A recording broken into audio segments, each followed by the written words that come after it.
C'est toujours un réel plaisir, mesdames et messieurs, d'être parmi vous. Bonsoir et bienvenue dans cette nouvelle édition.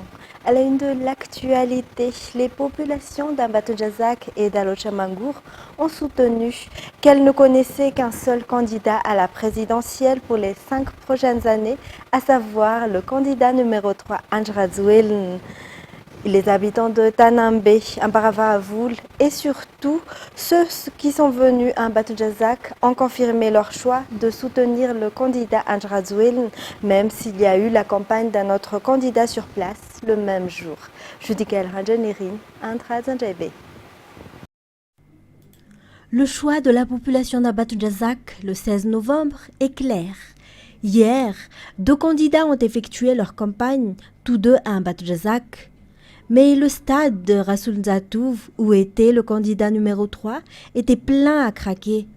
Le matin, alors qu'aucun artiste n'est encore venu sur les lieux, les gens s'y sont rués pour attendre le candidat numéro 3. La raison de ce choix est également claire. Le candidat Andjradjoueln a un très lent palmarès dans la région d'Aloch et à Ambatondjazak. Notamment la réhabilitation de la RN44, longtemps oubliée. Selon la population, d'autres ont promis cette réhabilitation, mais ce n'était que promesse. Andjradjoueln, lui, l'a réalisé. Toujours selon elle, ces 5 ans ne suffisent pas pour réaliser le développement. Andjradjoueln mérite un second mandat pour pouvoir réellement apporter le changement. À part les infrastructures construites, la population de la région d'Aloch a senti qu'elle avait un ami sur qui compter, en la personne de Andjradjoueln. Il n'a pas hésité à tendre la main aux agriculteurs, à soutenir les jeunes et les coopératives pour continuer à se développer en entrepreneuriat et améliorer leur niveau de vie.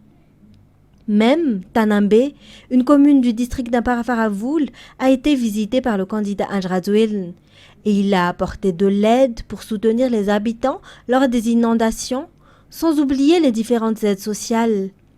Ambaravavoul, la capitale du district, est très reconnaissante car elle n'est plus isolée, car la RN44 est achevée. Ils espèrent beaucoup des 5 prochaines années avec le candidat Andjradjoueln de nouveau au pouvoir. Le candidat Andjradjoueln, candidat numéro 3, a confirmé que dans les 5 prochaines années, il se rapprochera encore du peuple. Chaque foyer sera pris en charge. Outre les projets qui seront réalisés, l'autoroute est l'un des plus grands et bénéficiera à Ambatondjazak. À part cela, il y a un budget spécial pour aider toutes les associations de femmes d'Alochamangour. Nous nous concentrerons davantage sur les agriculteurs et augmenterons le rendement du riz en utilisant des engrais et des semences, ainsi qu'en donnant des cartes foncières pour augmenter la superficie des terres à cultiver, a-t-il conclu.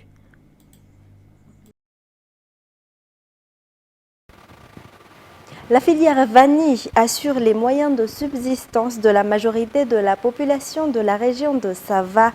Des solutions à long terme doivent être trouvées pour le redressement de ce secteur, a déclaré le candidat numéro 3, Andjradjoueln, dans les districts producteurs de vanille de cette région, notamment Antala, Andap et Voemar. Toujours un reportage de Judikel Ranjanirin et Andjradjandjebe.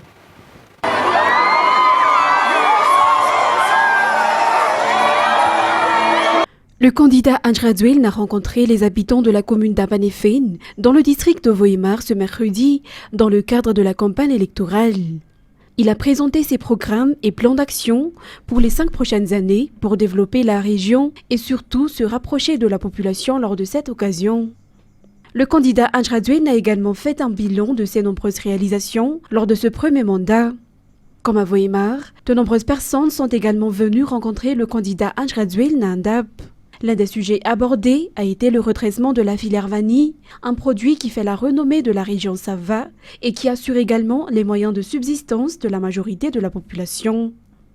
Le candidat a annoncé également dans le Sava, notamment à Antala, la capitale mondiale de la vanille, qu'il sera toujours aux côtés des producteurs de vanille pour trouver une solution permanente. Aucun district n'est plus oublié. C'est la devise du candidat Andjradjoueln lors de sa première candidature en 2018. Et il a tenu cette promesse car de nombreux travaux d'aménagement ont été réalisés et les districts de la région Sava en ont également bénéficié. Ainsi, il a été prouvé encore une fois dans le Sava que les habitants sont toujours fidèles au président Andrzej.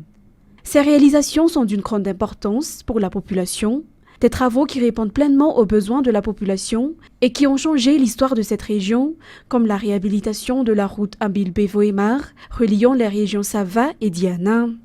Si le trajet se faisait en plusieurs jours auparavant, notamment lors des saisons de pluie, elle se fait en seulement 2 heures actuellement. Et si le tarif des taxis-brousses s'élevait auparavant à au moins 50 000 ayars, il est de 15 000 ayars désormais. Et pour ce jour, le candidat numéro 3 était à Sonera Nivungu, Vavaten et Feneri-Vest. Les détails dans les éditions de demain. Dans les actualités politiques, le processus électoral ne doit pas être entravé par la recherche d'autres voies extra-constitutionnelles, d'après la déclaration des sénateurs faite à Anous ce jour. Ceux qui s'entêtent à le faire seront responsables de la destruction du pays, ont-ils poursuivi. Les sénateurs appellent ainsi la population et les hauts responsables à être vigilants face aux tentatives d'intimidation pour nuire à la tenue des élections. Sai Sylvain, Andniana Martina et Sech Andjanab. À 6 jours de l'élection présidentielle, les 16 sénateurs majoritaires ont déclaré ce jour que le processus électoral devrait se poursuivre et que la suspension du processus électoral n'est qu'une mauvaise idée qui plongera le pays dans la crise. Pour ces sénateurs, il n'y a aucune raison qui pourrait empêcher la tenue de l'élection selon le calendrier établi. C'est l'unique voie qui permet de juger le poids des candidats. L'égoïsme de certains candidats qui recherchent leur intérêt personnel ne devrait pas empêcher la population de faire son choix sur celui qui va diriger le pays pour les 5 prochaines années, réitère Nicolas Rabé-Mananzar, président du Sénat par intérim. Les sénateurs appellent également la population à ne pas accepter d'être instrumentalisée et à se tourner vers les élections. Le peuple a le dernier mot. Il doit être entendu et autorisé à exprimer son choix à travers l'élection, selon la conférence des évêques dans sa déclaration. La population devrait également être informée du programme de développement de chaque candidat, poursuit l'annonce. Les détails. La conférence des évêques appelle à la tenue de l'élection présidentielle. Elle souligne que des failles existent dans la gestion de l'élection, mais on ne peut pas attendre que tout soit parfait pour y aller selon elle. Madagascar est un pays démocratique. Le peuple a le droit de s'exprimer à travers l'élection. De leur côté, les candidats devraient mettre de côté leur fierté et les intérêts particuliers. Ils devraient également présenter leur programme de développement à la population. Un programme qu'ils sont sûrs de pouvoir exécuter une fois élus. La conférence des évêques a également appelé la population à prendre ses responsabilités et de voter selon leurs convictions. Elle poursuit qu'il faut mettre un terme aux incitations à la haine et à la propagation des mensonges. Pour conclure, Monseigneur Gabriel Randjanatenein, secrétaire général de la conférence des évêques, appelle le peuple au calme et de se repentir. Toujours dans ce contexte, les parlementaires de l'ADLE, ou Parti de l'Alliance des libéraux et des démocrates de l'Union européenne, soutiennent les élections qui se tiendra à Madagascar le 16 novembre. Ils ont tenu une réunion au siège de l'Union européenne à Bruxelles, où ils ont déclaré que la démocratie est liée à la tenue des élections. Les parlementaires ADLE soutiennent le transfert du pouvoir par le biais des élections, toujours selon les explications. Radramanazatu, Judikael Ranjaniri. À Bruxelles, au siège de l'Union européenne, des parlementaires de l'ADLE, ou Parti de l'Alliance des libéraux et démocrates, qui comptent plus de 70 membres de l'Union européenne, se sont réunis.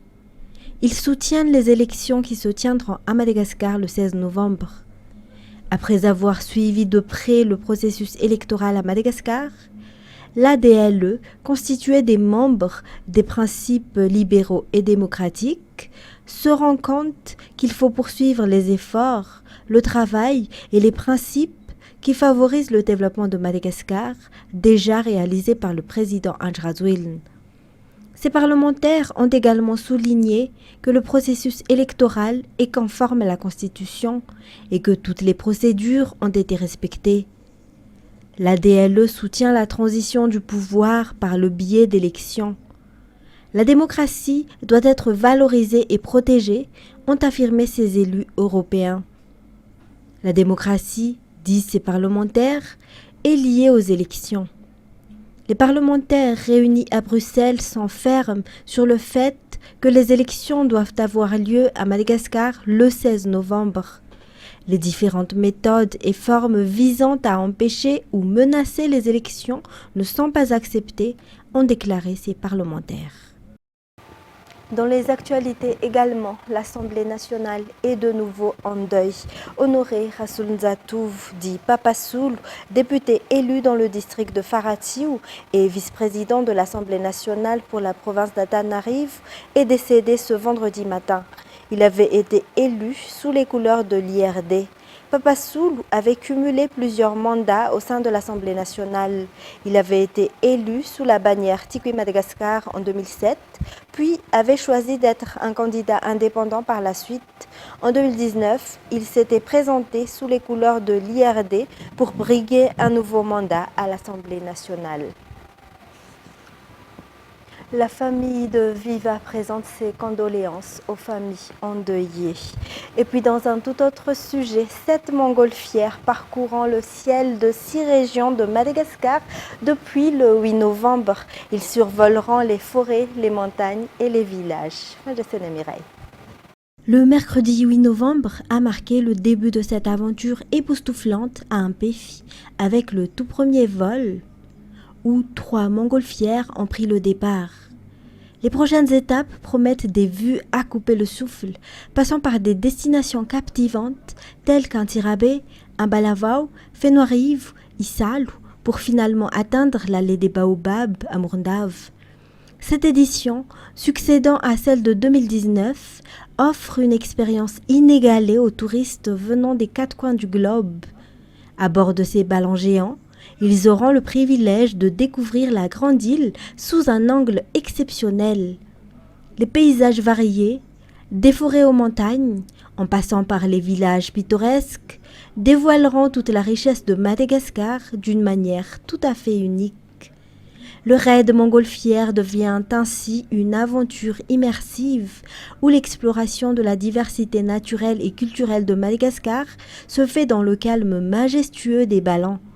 Cette épopée aérienne laissera sans doute une empreinte indélébile dans le cœur des aventuriers du ciel. Côté sport, le club de la gendarmerie nationale en volleyball, GNVB, est toujours le numéro 1 dans cette discipline depuis de nombreuses années. Le GNVB ne s'est pas contenté de remporter la Coupe nationale de première division au cours de cette saison 2023, mais les catégories juniors ont déjà obtenu de bons résultats. Anzara Zonarvel ou Brassamanan Radramanazatouf et Sechanjanas pour plus de détails. Aujourd'hui est un moment important pour le club GNVB, le club de volleyball de la gendarmerie nationale. Les bons moments en volleyball dans les compétitions auxquelles la gendarmerie a participé lors de la saison 2023 ont été présentés à la grande famille de la gendarmerie ce jour à Betungul.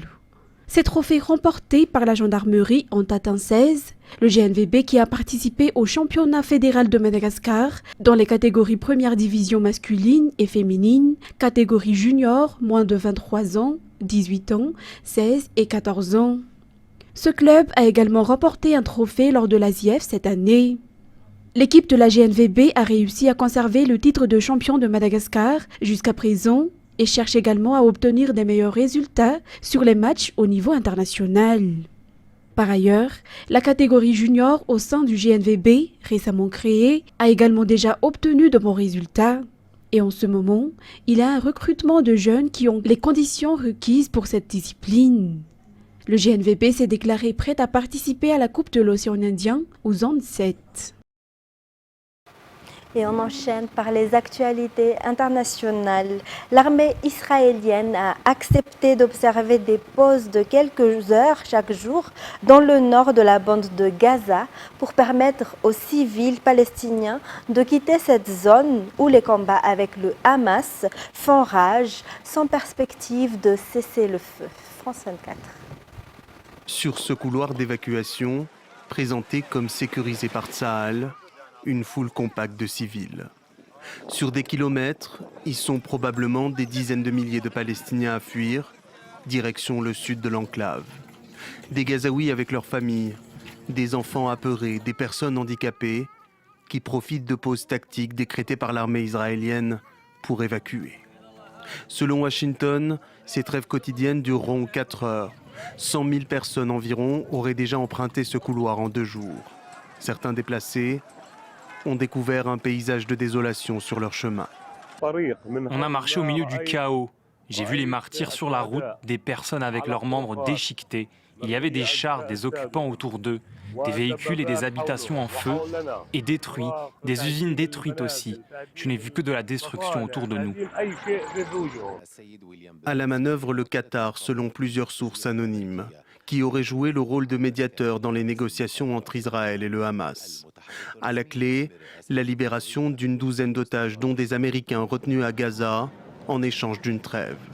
Mais publiquement, Israël refuse un cessez-le-feu tant que tous les otages ne sont pas libérés. J'aimerais mettre fin à toutes les fausses rumeurs et rappeler une chose très claire. Il n'y aura pas de cessez-le-feu sans la libération de tous nos otages.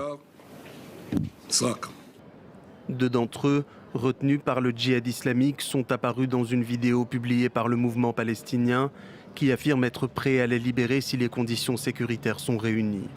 Les combattants du Hamas sont eux une nouvelle fois appelés à la libération des prisonniers palestiniens. Et je précise que les tractations pour la...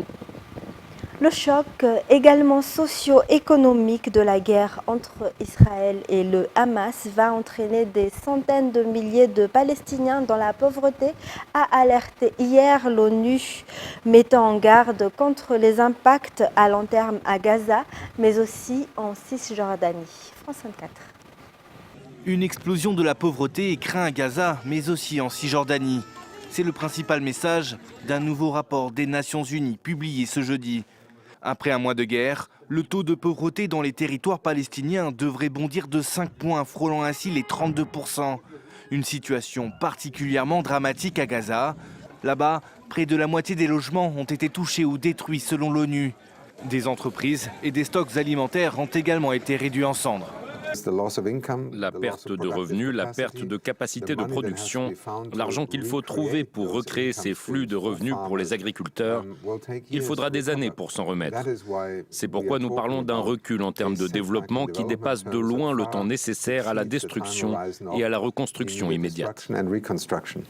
En parallèle, c'est aussi le produit intérieur brut qui est fortement touché par la guerre. Le taux de chômage devrait également augmenter avec la perte de 180 000 emplois à Gaza et 200 000 en Cisjordanie selon le rapport. L'ensemble de l'économie palestinienne a déjà perdu 4% de son PIB. Si les combats se poursuivent jusqu'à la fin du 2e mois, la perte s'élèvera à plus de 8% du PIB. Et si cela continue jusqu'à la fin de l'année, nous allons avoir une perte de PIB de 12%.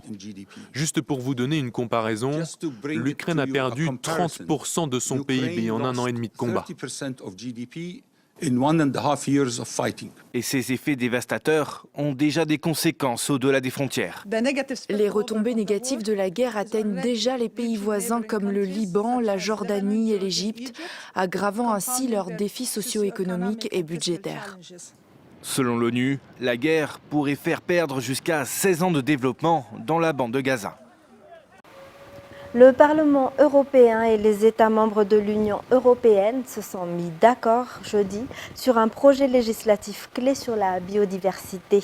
Le texte imposera aux 27 de restaurer d'ici 2030 au moins 30% des habitats abîmés, puis 60% d'ici 2040 et 90% d'ici 2050. France 24. C'est un accord trouvé à l'issue d'une bataille acharnée au Parlement européen. Jeudi, l'Union européenne s'est dotée d'une loi sur la restauration de la nature, basée sur un constat alarmant. Selon Bruxelles, près de 70% des sols européens sont en mauvaise santé. Pour stopper cette spirale négative, l'accord prévoit une action progressive. Restaurer 30% des surfaces terrestres et marines dégradées d'ici 2030, puis 60% d'ici 2040, et enfin 90% d'ici 2050. Nous avons trouvé à l'instant un accord sur la première loi visant à restaurer la nature en Europe. Nous pouvons être fiers de ce résultat historique qui définit des règles ambitieuses et praticables par tous. Problème, le texte ne prévoit aucune obligation de résultat, mais uniquement une obligation de moyens. La conséquence de l'obstination au Parlement du Parti populaire européen, le principal groupe de droite. Avec ses alliés nationalistes, il exigeait le retrait pur et simple du texte, qui mettrait selon lui en danger la sécurité alimentaire. Au terme des négociations, la droite a même obtenu la suppression de l'obligation de restaurer 10% des terres agricoles. Un pas en arrière pour les défenseurs de l'environnement. Le compromis reste largement insuffisant au regard de ce que la science nous dit être nécessaire pour faire face aux urgences en matière de climat et de biodiversité. L'accord doit désormais être voté par la Commission environnement du Parlement européen avant qu'il ne soit soumis à l'ensemble des eurodéputés d'ici fin novembre. Et c'est la fin de cette édition. Mesdames et messieurs, merci à vous de l'avoir suivi. Je vous donne rendez-vous dès demain pour de nouvelles actualités. Au revoir et passez un bon vendredi sur Viva.